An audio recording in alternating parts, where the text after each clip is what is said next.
Islamabad high court से बड़ा break through हुआ है और 7 समंदर पार एक्शन लिया है इस्लामाबाद हाईकोर्ट ने और अमेरिका में बैठे बड़े ओहदेदार को तलब कर लिया गया। दूसरी जानब नाज़रीन हम आपको पता है कि इस वक्त पाकिस्तान तहरीक इंसाफ के अंदर बड़ा कंफ्लिक्ट और वो इस वक्त जो रहनुमा है वो आमने सामने है। वो रहनुमा जो है वो फारिग कर दिए गए तहरीक इंसाफ से। बिस्मिल्लाहिर्रहमानिर्रहीम, अस्सलाम वालेकुम, मैं हूँ गुलाम रसूल भट्टी और आप देख रहे हैं SNN न्यूज। नाज़रीन हम इस्लामाबाद हाईकोर्ट से बड़ा ब्रेक थ्रू हुआ है और 7 समंदर पार एक्शन लिया इस्लामाबाद हाईकोर्ट ने और अमेरिका में बैठे बड़े ओहदेदार को तलब कर लिया गया। ये क्या मामला है, इसके ऊपर बात करेंगे। और दूसरी जानब नाज़रीन हम आपको पता है कि इस वक्त पाकिस्तान तहरीक इंसाफ के अंदर बड़ा कंफ्लिक्ट और जो है वो इस वक्त जो रहनुमा है वो आमने सामने है।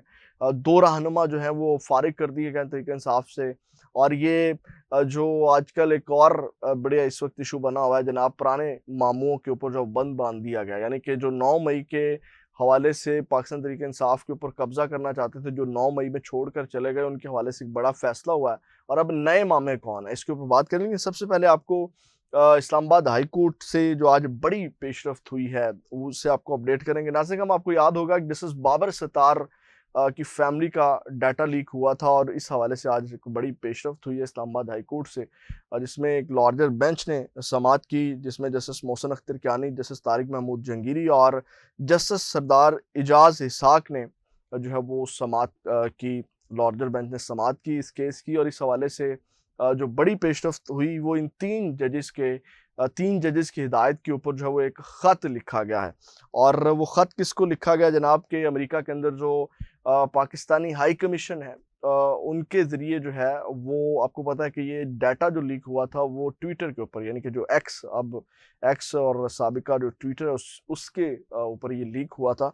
तो उस हवाले से नाज़रीन आज जो है वो बड़ा कदम जो उठाया है वो ये कि जनाब वजारत खारजा के ज़रिए अब रजिस्ट्रार लाहौर हाई कोर्ट का जो लार्जर बेंच की हिदायत पर, रजिस्ट्रार ऑफिस जो है लार्जर बेंच की हिदायत पर समाजी राब्ते की वेबसाइट एक्स के चीफ लीगल ऑफिसर को अहम ख़त जो है वो लिखा जाएगा।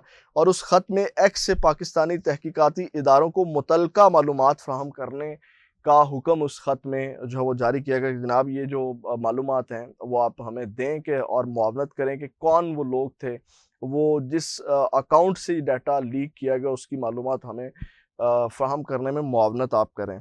और उसके बाद नाज़रीन उसमें उस ख़त में ये लिखा गया कि एक्स अगर अपना नुमाइंदा हाई कोर्ट के सामने भेजना चाहे तो भेज सकता है। उन्होंने कहा अगर ख़त के ज़रिए जवाब देना चाहे या ख़ुद पेश होना चाहे तो ये अच्छी बात है, खुशाइन होगा।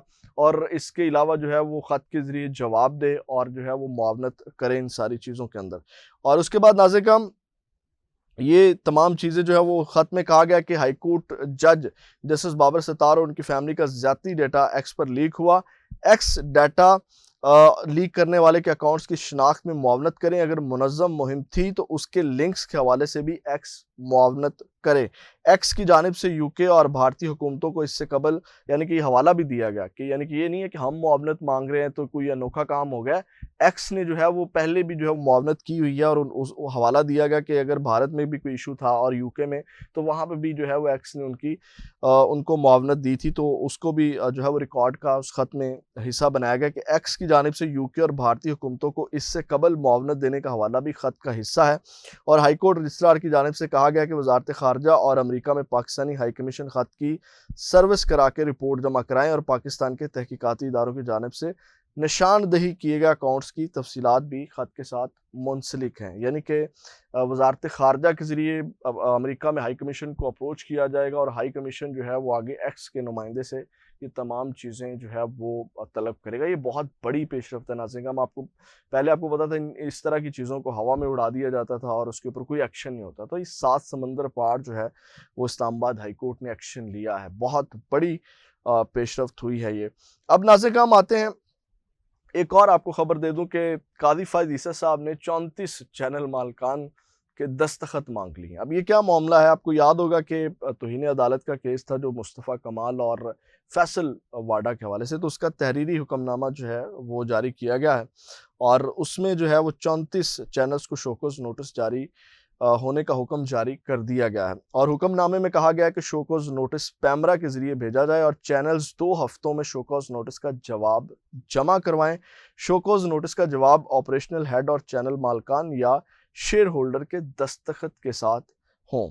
और अदालती हुक्मनामे में मजीद कहा गया कि वकील जो सफाई यानी कि फैसल सदीकी के मुताबिक इब्तदाई जवाब जमा करवा दिया। चैनल्स के जवाब पर दस्तखत किसी चैनल मालिक के नहीं बल्कि वकील फैसल सदीकी के हैं। तमाम चैनल्स की जानिब से दलाइल कमोपेश एक ही तरह के हैं। बादी नज़र में चैनल्स का जवाब इत्मीनान बख्श नहीं था और पहले भी हमने आपको रिपोर्ट किया था कि इनको जो शोकॉज नोटिस जारी किए गए हैं उसकी वजह यह थी कि चैनल मालकान की जानिब से इत्मीनान बख्श कोई जवाब जमा नहीं करवाया गया था, तो जनाब उनसे जवाब मांग लिया गया।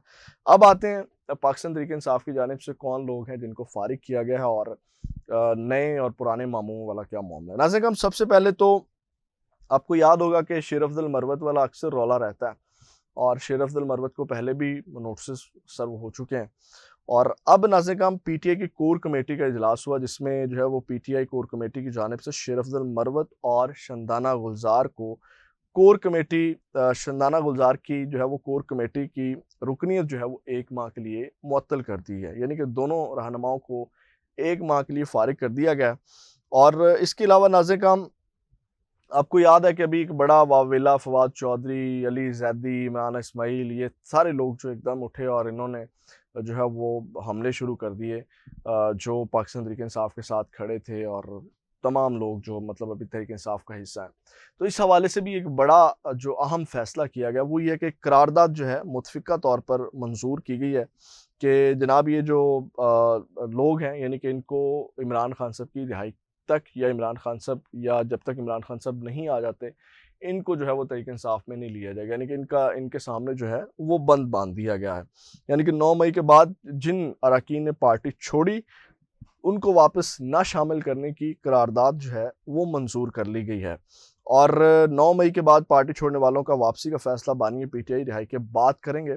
कोर कमेटी ने जेयूआई एफ से अच्छा तो ये नाज़रीन फैसला हुआ है। अब इसमें जो उमर अयूब साहब थे उनका इस्तीफ़ा जो है मुस्तरद कर दिया और उनका इस्तीफ़ा मुस्तरद करके वही अब पार्टी के जनरल सेक्रेटरी हैं। अब नाज़रीन एक रौला पड़ा हुआ है मामों वाला वो आपके सामने, जैसे अभी बंद बांध दिया गया, करारदाद मंजूर कर ली गई है, जो लोग उठ रहे थे उनको अब वापस नहीं लिया जाएगा।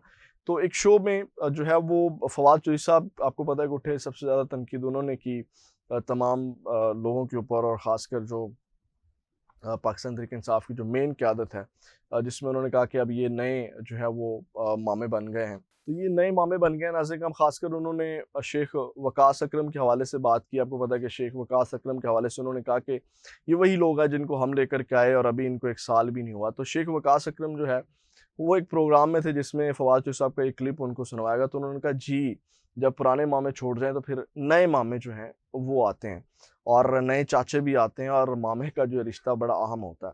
तो अब नए मामे पाकिस्तान तहरीक इंसाफ के आपको पता है जो इस वक्त नई क़यादत है वो नए मामे और पुराने मामे वो जो 9 मई के बाद पाकिस्तान तहरीक इंसाफ को छोड़ करके चले गए। बहरकैफ इस हवाले से करारदाद मंजूर कर ली गई है जिसमें जो है वो 9 मई में छोड़ जाने वाले जो लोग हैं उनको वापस नहीं लिया जाएगा। इस हवाले से नाज़रीन अगर मैं अपनी राय दूँ, तज्ज़िया दूँ, तो इस वक्त दोनों ही जो साइडें हैं, यानी कि जिस तरह फवाद चौधरी साहब आए उन्होंने निश्तर बरसा दिए तहरीक इंसाफ की जो क़यादत इस वक्त लीड कर रही है उनके ऊपर, फवाद चौधरी साहब और बाकी क़यादत की जानिब से भी ये गलत किया गया क्योंकि आप लोग उस वक्त छोड़कर चले गए जब आपके ऊपर प्रेशर आया, तो आपको राइट नहीं बनता उनके ऊपर तनकीद करें। हाँ, आप अगर वापस आना चाहते हैं पाकिस्तान तहरीक इंसाफ के लिए, आपने सर्व किया, हालात ऐसे थे आप छोड़ करके चले गए, कोई इशू नहीं है, लेकिन इस तरह तनकीद करना नहीं बनती। और दूसरी जानिब नाज़रीन ये है कि जो इस वक्त मौजूदा क़यादत है वो किस तरह गलत है, उनको भी ये सोचना चाहिए कि किस हालात में उनसे पार्टी छुड़वाई गई। ठीक है, वो प्रेशर नहीं बर्दाश्त कर सके, उनके अंदर वो दिल गुर्दा नहीं था, लेकिन पार्टी के लिए उनकी खिदमात हैं, पार्टी को उन्होंने सर्व किया है, तो उनको भी वेलकम करना चाहिए। यानी कि ना कि आप कहें कि जी अब हमने कब्जा कर लिया है, गैप को हमने फिल कर लिया है, तो जनाब हम अब इनको नहीं आने देंगे। तो ये दोनों साइड सी इस वक्त गलती के ऊपर हैं, यानी कि उनको भी देखना चाहिए कि ये वो लोग हैं जब तमाम यानी कि हम जैसे लोग पीछे हट गए, यानी कि जो बड़ी-बड़ी बातें करते थे या जनाब खान साहब के बड़े करीबी थे और जब खान साहब को ज़रूरत थी तो हम छोड़कर चले गए। तो अब जब हालात नॉर्मल हो गए हैं तो अब आप आकर के जो है वो उनके ऊपर चढ़ाई कर दें तो ये भी अच्छी बात नहीं है। तो जो पहले लोग हैं जिन्होंने कुर्बानियाँ दी हैं या सख्तियाँ बर्दाश्त की हैं 9 मई के बाद डेफ़िनेटली उनका राइट बनता है कि वो पोज़ीशंस के ऊपर हों और पार्टी के अंदर उनका एक मुकाम हो, उनका राइट है। लेकिन जो लोग छोड़ के अगर वापस आ रहे हैं तो उनको वेलकम करना चाहिए। दोनों साइड से ही जो है दोनों साइड्स को ही सोचने की ज़रूरत है। तो ये नाज़िम खान अब तक की आम अपडेट्स के लिए में आपके साथ दोबारा मुलाकात होगी। अपना बहुत ज़्यादा ख़्याल रखिएगा। पाकिस्तान ज़िंदाबाद।